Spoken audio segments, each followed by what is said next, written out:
नाज़रीन मोहतरम, इमरान रियाज़ खान 4 माह की तवील कैद के बाद अपने घर वापस लौट आए हैं।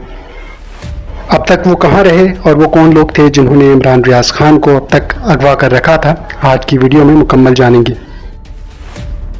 ये खबर इस वक्त पूरे मुल्क के तमाम सोशल मीडिया प्लेटफॉर्म पर टॉप ट्रेंड बनी हुई है और पूरे मुल्क में ईद का समा है।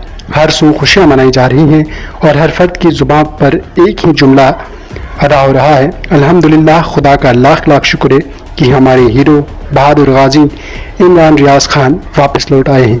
मगर ऐसे में चंद लिफाफियों को आग भी लग गई है। एक लिफाफी ने सोशल मीडिया की एप्लीकेशन एक्स यानी ट्विटर पर अपने गम का इजहार यूँ किया कि इमरान रियाज़ खान का सॉफ्टवेयर अपडेट किया जा चुका है और एक बड़े सॉफ्टवेयर अपडेट के बाद इन्हें रिहाई मिली है।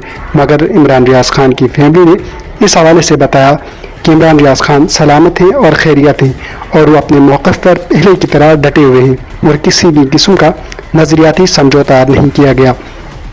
इमरान रियाज़ खान की फैमिली ने उनकी सेहत के हवाले से बताया कि वो पहले की निस्बत जिस्मानी तौर पर कमज़ोर और उनकी दाढ़ी सफ़ेद और लंबी है, मगर अल्लाह के करम से वो दिमागी तौर पर वैसे ही मजबूत है जैसे पहले थे। ताहम अब तक वो कहाँ रहे और अब तक कौन लोग थे जिन्होंने उन्हें अगवा कर रखा, इस हवाले से इमरान रियाज़ खान खुद बेहतर बता सकते हैं। उम्मीद करते हैं कि आज की वीडियो पसंद आई होगी। हमारे चैनल को सब्सक्राइब और वीडियो को लाइक ज़रूर करें।